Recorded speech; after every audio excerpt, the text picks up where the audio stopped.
అందరికీ నమస్కారం.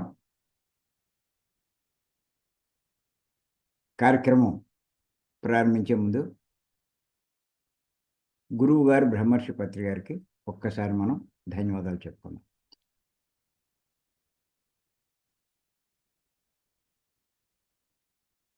మనం గత కొన్ని రోజులుగా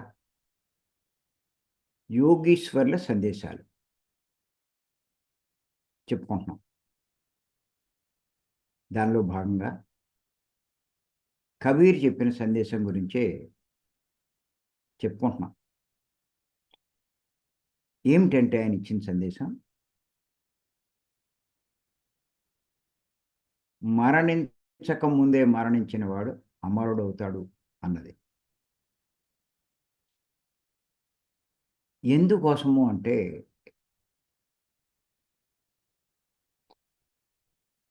మరణించక ముందు తెలుసుకున్నది చాలా కొద్దిగా ఉంటుంది. మరణించిన తర్వాత తెలుసుకునేది చాలా ఉంటుంది.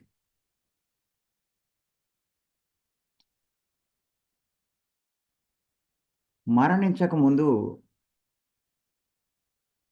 కళ్ళకు కనపడేవి తెలుస్తాయి. కానీ మరణించిన తర్వాత జరిగేది తెలుసుకుంటే ఆశ్చర్యం గొలిపే, కంటికి కనిపించని విషయాలు ఎన్నో తెలుసుకుంటాం.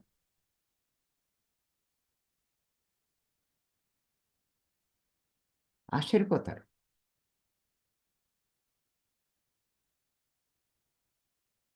ఇంతేనా అని అనుకుంటాం. కానీ ఎంతో ఉంది అర్థమవుతుంది. ఇక్కడ భూలోకం ఒక్కదాని గురించే తెలుసు. కానీ అక్కడ ఇంకా ఎన్నో లోకాలున్నాయి. కోటాను కోట్ల లోకాలు. అవి ఆశ్చర్యం గొలుపుతాయి. ఈ భూమి మీద ఉన్న మానవులే ఉన్నారని అనుకుంటాం.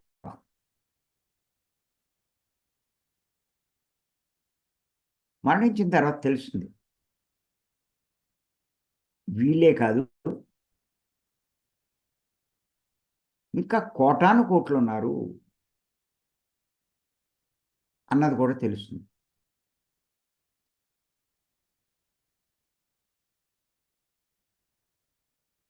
ఈ భూమి మీద ఉన్నప్పుడు దేహం నేను అనే అనుకుంటారు. మరణించిన తర్వాత దేహం నేను కాదు, నేను ఆత్మ అన్నది తెలుసుకుంటారు.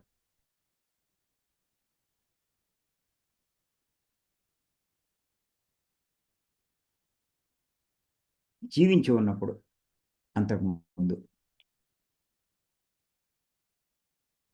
దేహానికి కలిగే లాభాలన్నీ తనకు కలిగే లాభాలు అనుకుంటాడు. కానీ మరణించిన తర్వాత జరిగేది తెలుసుకుంటే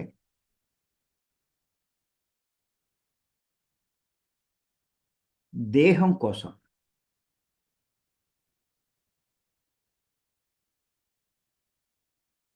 దేహ లాభం కోసం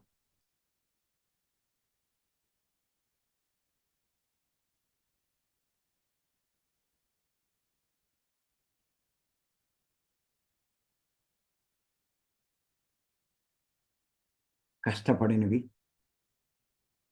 చేసినవి,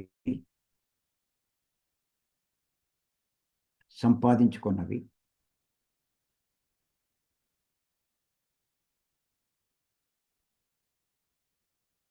ఏమీ ఉపయోగం లేదు అన్నది తెలుస్తుంది.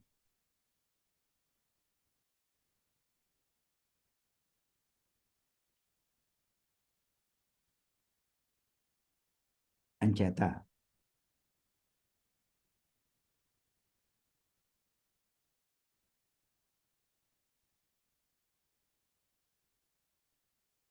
మరణం తర్వాత జరిగేది తెలుసుకుంటే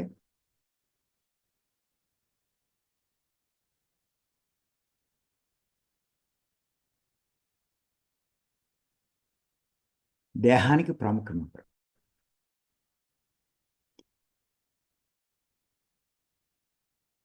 దేహ లాభాల గురించి ఆలోచించాలి.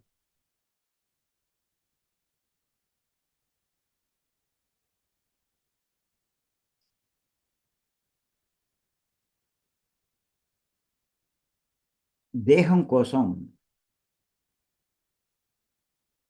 అవసరం అనుకుని చేసే ఖర్చులన్నీ వృధా అని తెలుస్తుంది.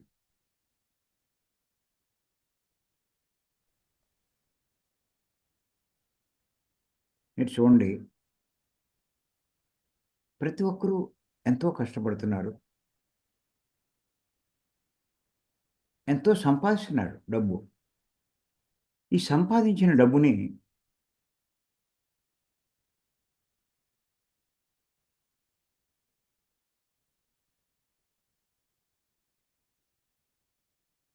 దేహం కోసం, దేహ అవసరాల కోసమే ఖర్చు పెడుతున్నారు.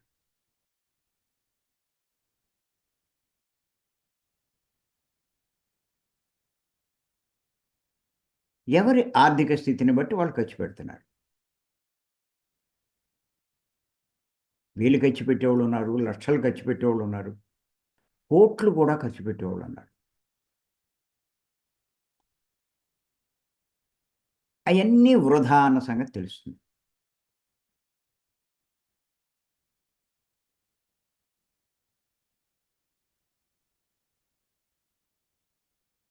ఇది ఎప్పుడైతే తెలుసుకుంటారో మరణించిన తర్వాత జరిగేది. అప్పుడు వారు చేసే ఖర్చులు మారిపోతాయి.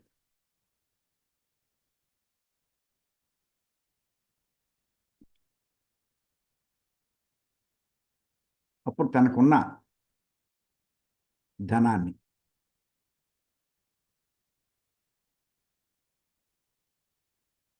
ఆత్మ కోసం, ఆత్మ లాభాల కోసం, ఆత్మ జ్ఞానం సంపాదించుకోవడం కోసం వినియోగిస్తారు.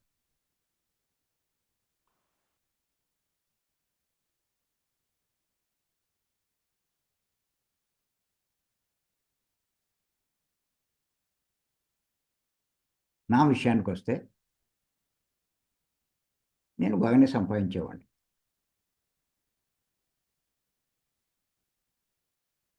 అప్పుడున్న అవగాహనతో ఏదో పుణ్యకార్యాలు చేస్తే భోగాలొస్తాయి, దేహంతో సుఖపడొచ్చు అనే భావంతో ఆ డబ్బుని దేహ సేవలకు ఎక్కువ ఉపయోగించేవాడిని.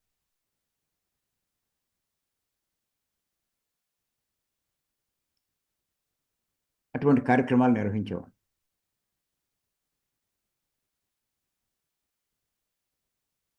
Homeopathy hospital, free homeopathy hospital maintain చేశాను 20, 30 సంవత్సరాలు.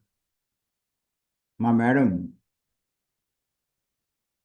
ఆడవాళ్ళకి చేతి వృత్తుల్లో ఫ్రీగా ట్రైనింగ్ ఇచ్చేది.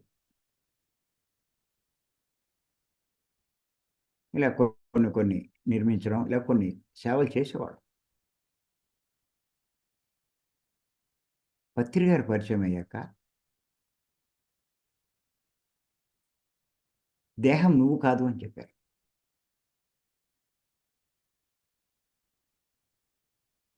నువ్వు ఆత్మ అని చెప్పి అన్నారు.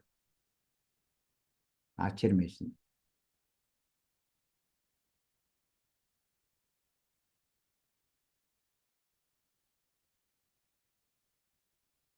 తర్వాత ఇంకోటి చెప్పారు అప్పుడు. మానవ సేవే మాధవ సేవ అంటారు. కాదు కాదు, మాధవ సేవే మానవ సేవ అని చెప్పారు.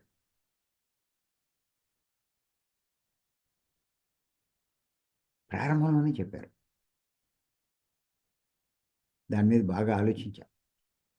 ఆయన ఒక పుస్తకం కూడా వచ్చింది ఆయన.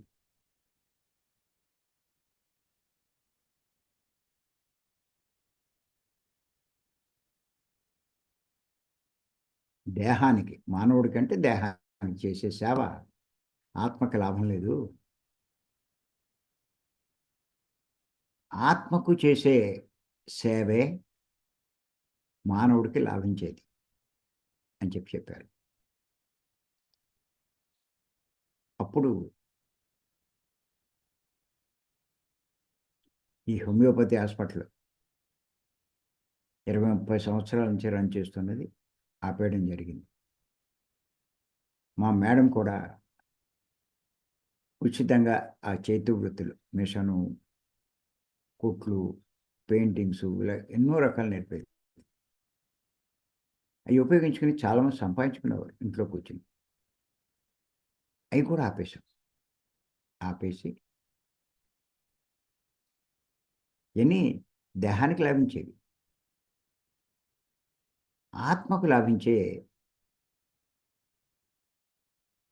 3 రోజుల ఆత్మజ్ఞాన శిక్షణా శిబిరం ప్రారంభించాం. అప్పుడు వాటికి ఖర్చు పెట్టాం. ఆ డబ్బుని ఇప్పుడు దీనికి ఖర్చు పెడుతున్నాం.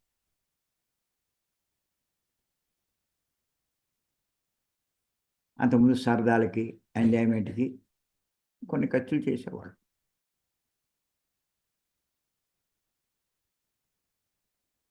కానీ ఇది అర్థమైన తర్వాత ఏం చేశామంటే, ఈ ధనాన్ని, ఈ జ్ఞానాన్ని అందించడానికి ఖర్చు పెడుతున్నాం. ఈ కార్యక్రమాలకి వీటి కోసమే ఖర్చు పెడుతున్నాం. ఎంజాయ్మెంట్ అంటే దేహం గొప్పతనం కోసం, దేహ సుఖం కోసం. దానివల్ల ఏమీ ప్రయోజనం లేదు.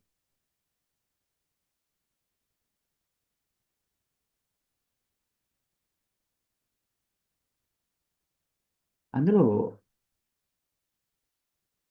ఖర్చుల విషయంలో చాలా కక్కుర్తిగా ఉండేవాడిని నేను.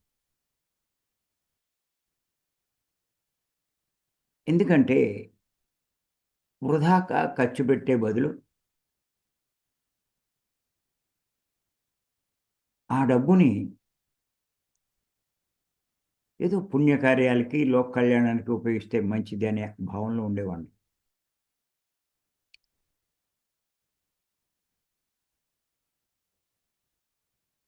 అదే అలవాటు ఇందులో కూడా వచ్చాక అదే అలవాటు కొనసాగేది.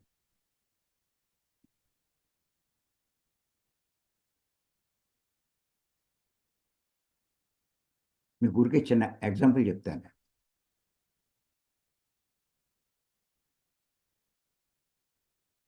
మీరు నా చెప్పులు చూస్తే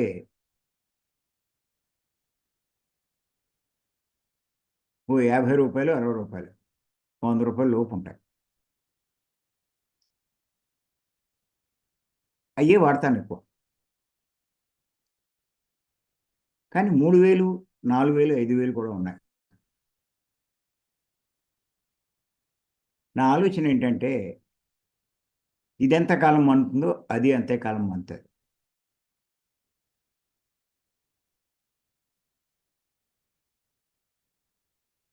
అయ్యేసుకుని మరి ఆ 3000, 4000 ఎందుకు వృధా చేయాలి? దాన్ని లోక కళ్యాణకరమైన పనులుగా చేస్తే ఆ ఫలితం మనం ఎంతో పొందుతాం. ఇదివరకు దేహ సంబంధమైనవి చేసేవాడిని. ఇప్పుడు ఆత్మ సంబంధమైన ఖర్చులు చేస్తున్నాను. అంతే తేడా. అలాగే నేను వాడే పెన్ను కానీ, మరి ఇంతకుముందు మీరు చూస్తే నా డ్రెస్సులు ఎలిసిపోయి పొట్టిగా ఉండేవి. ఆ డ్రెస్సులు వేసుకుని క్లాస్ చెప్పడానికి వెళ్తే, ఈడెవడ్రా ఈడి క్లాస్ చెప్తాడా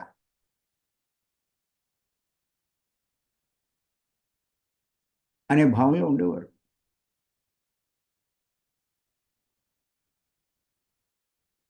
అసలు ఆ కాన్ఫిడెన్స్తో కూడా వినేవారు కాదు. ఇంచుమించు అప్పుడు చెప్పేటప్పుడు మధ్యాహ్నానికి నా మీద కాన్ఫిడెన్స్ వచ్చేది. అంత సబ్జెక్ట్ చెప్తే గాని కాన్ఫిడెన్స్ కుదిరేది కాదు మన మీద. ఓహ్! ఈయన దగ్గర చాలా ఉంది, చెప్పగలడు అని.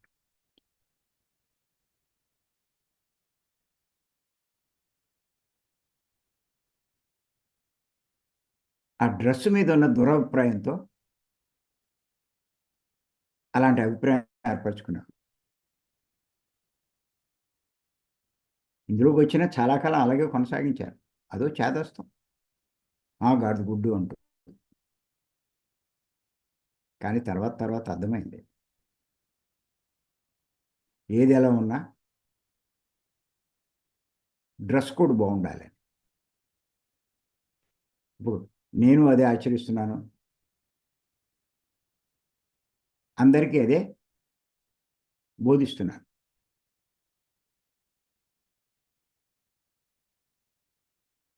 First impression is best impression అని.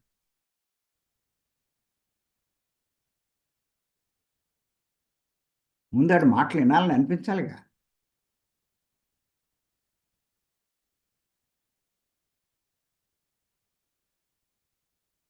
అప్పుడు కొద్దిగా ఖర్చులు మార్చాను.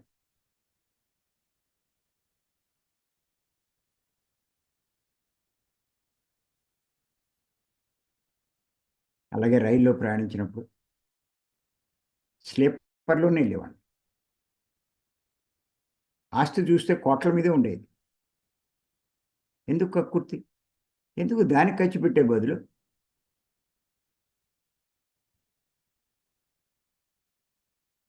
ఆ డబ్బుని అక్కడ ఫ్రీగా పుస్తకాలు ఇవ్వచ్చు. పుస్తకాలు మంచి డిస్కౌంట్ ఇవ్వచ్చు. ఆ పని చేయొచ్చుగా. అలా ఆలోచించేవాడిని. ఉపయోగపడేది పనులకి.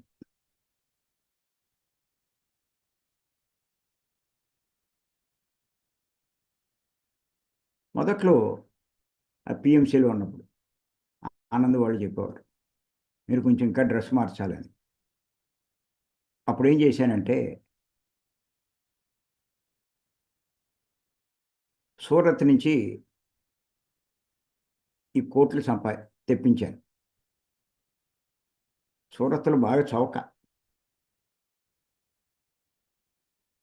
ఆ సంతలో పెట్టి అమ్ముతారాళ్ళు. ఆళ్ళు సంత అంటారు. అయి 100, 150 ఉంటాయి. అయ్యే వాడేవాడిని చాలా కాలం. తర్వాత తర్వాత అయి కూడా పనిచేయవు. ఇంచుమించు మనవాళ్ళు కూడా సార్ డ్రెస్ కోడ్ మారితే బావుంటుందని మన వాళ్ళంతా మార్చేశారు నన్ను.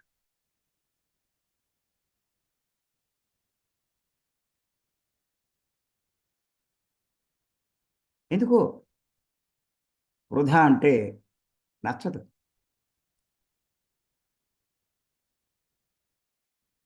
ఇప్పుడు ఇంప్రెషన్ ముఖ్యమన్నది కొంచెం అర్థమైంది.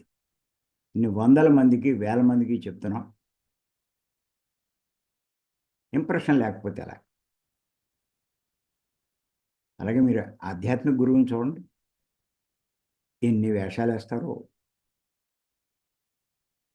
జుట్టు రకరకాలుగా ఉంటాయి. కొంతమంది గుళి చేయిస్తారు. కాషాయ వస్త్రాలేయిస్తారు. రుద్రాక్షలేసుకుంటారు. అబ్బో! చాలా గంభీరంగా, భీకరంగా ఉంటారు. ఆళ్ళని చూడగానే ఏమనిపిస్తుందంటే ఆళ్ళ కాళ్ళ మీద పడిపోవాలనిపిస్తది.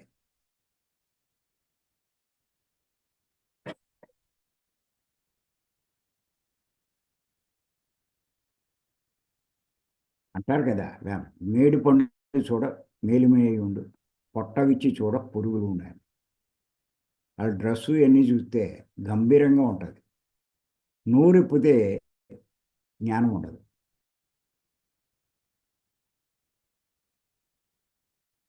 వాళ్ళు ఆ డ్రెస్‌కి ఎక్కువ ఇచ్చేవారు.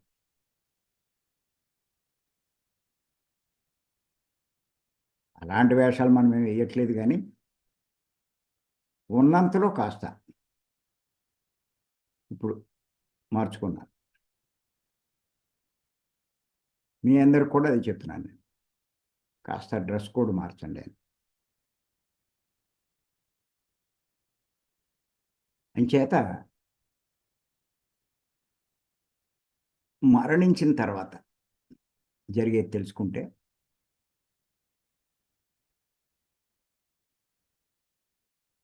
మీ ధనాన్ని దేహ లాభాలకి, దేహ అవసరాలకి దేహ లాభాలకు ఖర్చు పెట్టరు. దేహ అవసరాలకే పరిమితం చేస్తారు.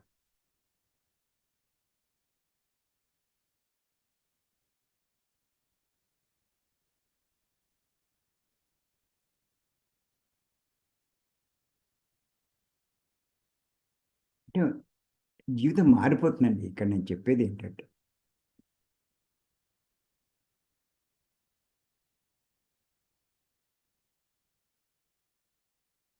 ఆ డబ్బుని అలా ఉపయోగించడం వల్ల ఆత్మ లాభాల కోసం, ఆత్మకు కలిగినటువంటి ఆ లాభం మరణించిన తర్వాత ఎంతో లాభిస్తుంది.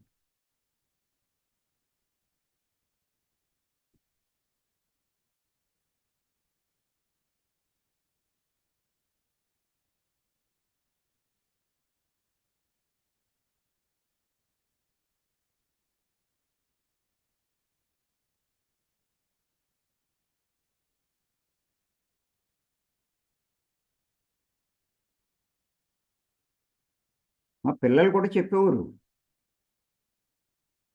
కానీ నాకెక్కేది కాదు.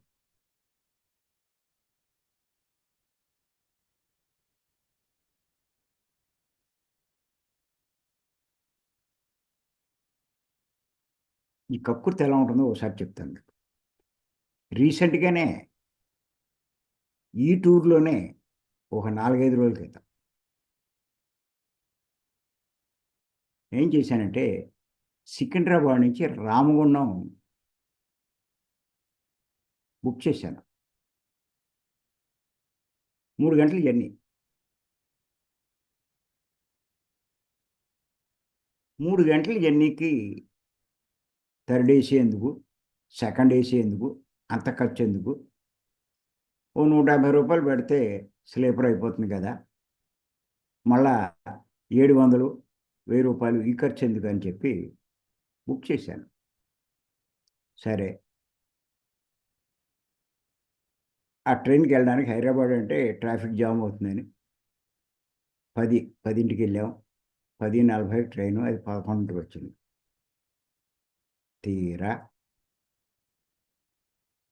ఆ ట్రైనొచ్చింది. విచిత్రం ఏంటంటే వందల కొద్దీ ఉన్నారు. స్లీపర్ కోచ్‌లో కూడా ఫుల్లుగా ఎక్కేసారు జనరల్ కంపార్ట్మెంట్‌లో ఎక్కినట్టు. ఆ దారిలో కూడా మూసేశారు. లోపలికెళ్ళడానికి లేదు మన సీట్‌లోకి. ఏం చేయాలో అర్థం కాల. అప్పుడు శ్రీకాంత్ నేను అనుకున్నాం. ఒరేయ్ నాయనా! రేపు కార్‌లో ఎళ్ళిపోదాంలే. నీకెందుకు ఖర్చు? నీకు ఆయిల్ ఖర్చు పెట్టించాలని చెప్పి నీకు కలిసొస్తుందని దీంట్లో ఎళ్ళిపోదాం అనుకున్నాను. అని ఇంక మర్నాడు తప్పల కారులోనే ఎళ్ళాల్సొచ్చింది. మరిప్పుడు ఖర్చు కక్కుర్తి పడితే ఇలా అవుతుందేమో అనుకున్నా.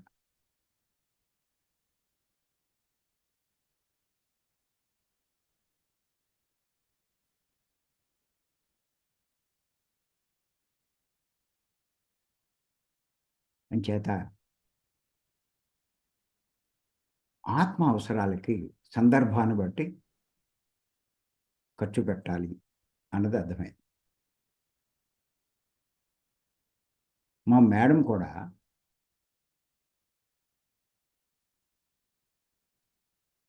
మొదట్లో స్లీపర్‌లో వచ్చేది నాతో పాటు. తర్వాత ఆవిడకి ఓపిక తగ్గిపోయాక కొంచెం రష్‌గా ఉంటే కొంచెం ఇబ్బంది పడుతుందావిడ.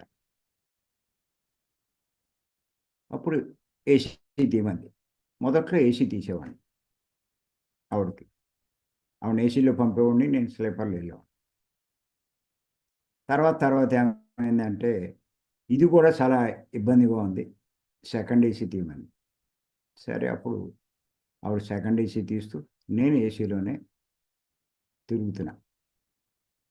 టికెట్లు దొరకకపోతే ఏది ఉంటే అది తీస్తామనుకోండి, అది వేరు.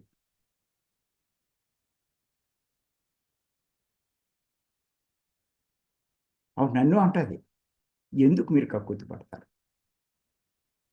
సుఖంగా ఎళ్లి రావచ్చు కదా!"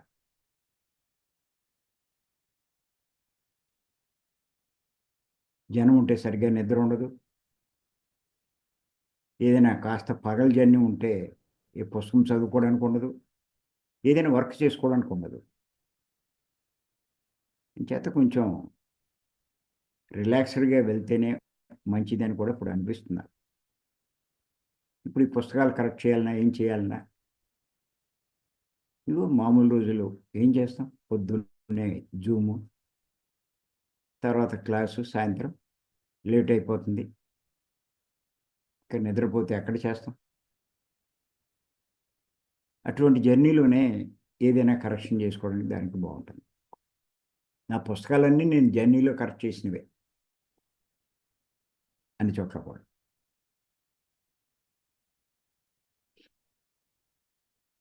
అంచేత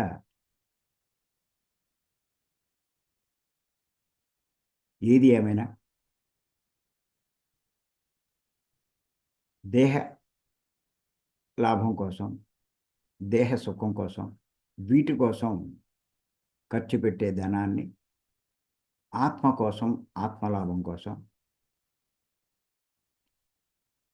ఖర్చు పెట్టడానికి ప్రయత్నించండి. మీకెప్పుడు తెలుస్తుందంటే దీని యొక్క ఫలితం మరణించిన తర్వాత తెలుస్తుంది.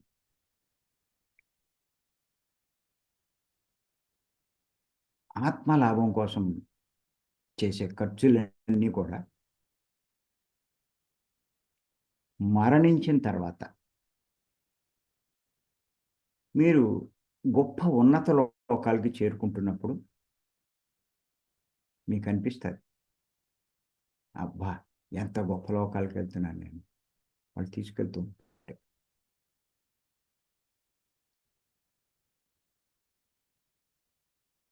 ఆ లోకానికి తీసుకెళ్ళాక తెలుస్తుంది మీకు. నేను చేసిన పనుల వల్లే కదా అని చెప్పి అప్పుడు అర్థమవుతుంది. ఒకటే లెక్కండి. ఓ పెద్ద బిల్డింగ్‌లో, ఓ ప్యాలెస్‌లా ఉన్న బిల్డింగ్‌లో ఉండడం వేరు.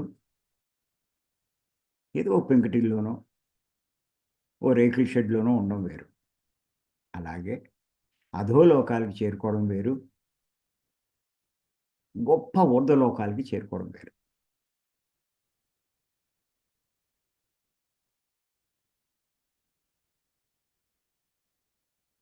అధోలోకాలకి కర్మలను బట్టి ఎళ్తారు. ఊర్ధ్వలోకానికి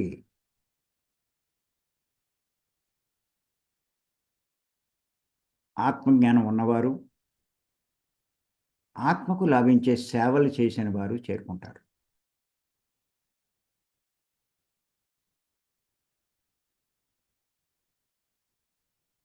అధోలోకాలకి చేరుకున్న వాళ్ళు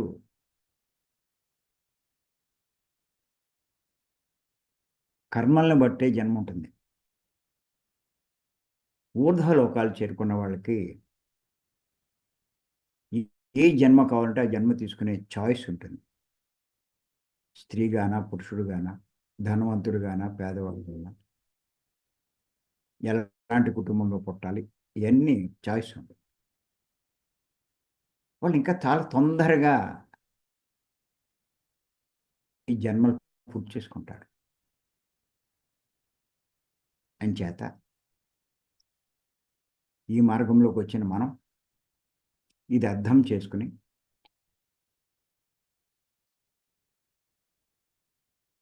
మీకున్నవన్నీ కూడా చెప్తున్నాను. సమయాన్ని కానీ, ధనాన్ని కానీ, మీ శక్తిని కానీ, మీ వాక్కుని కానీ, ఏ వనరులుంటే ఆ వనరులు ఆత్మ లాభానికి, ఆత్మ ఉన్నతికి, ఆత్మ ఎదుగుదలకి, ఆత్మ జ్ఞానానికి ఖర్చు పెట్టండి. ధనం ఒకటే కాదు.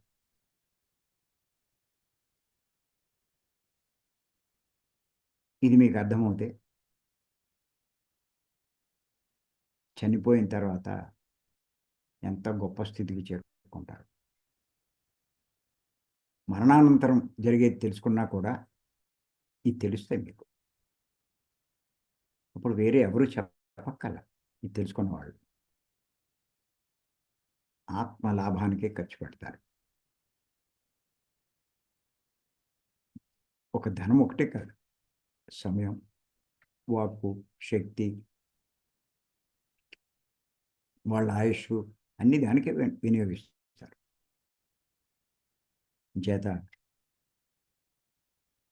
నేను ఆత్మను అన్నది మర్చిపోకండి. చనిపోయాక శరీరం బూడిదైపోతుంది. ఆత్మైన నేను మాత్రమే పైలోకాలకు వెళ్తాను అన్నది అవగాహన కలిగి ఉండండి. మీకు తెలియకుండానే మీ జీవితంలో ఎన్నో మార్పులు వస్తాయి. నా జీవితంలో ఒకసారి లెక్కేస్తే గత పనులకి, ప్రవర్తనకి, ఇప్పుడు నేను చేసే పనులకి, ప్రవర్తనకి పూర్తిగా రివర్స్.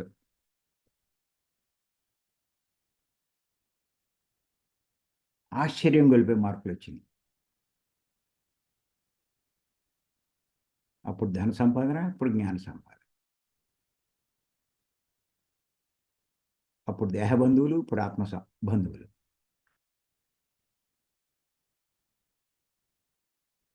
ఇప్పుడు పెట్టే ఖర్చులు వేరు. ఇప్పుడు పెట్టే ఖర్చులు వేరు. అది. అంచేత అర్థం చేసుకోండి. ఈ విషయాలు ఊరికే సింపుల్‌గా చెప్పేసి ఎదరికెళ్ళిపోవచ్చు. ఇంకో టాపిక్‌లోకి వెళ్ళొచ్చు. అసలు ఇది అర్థమవుతే మొత్తం మీ జీవితం మారిపోతుందండి. చెప్తున్నాను నేను. మీకు అర్థం అవ్వడం కోసమే ఇంతలా వివరించడం జరుగుతుంది. మరి ఈ అవకాశం ఇచ్చిన మీ అందరికీ ధన్యవాదాలు.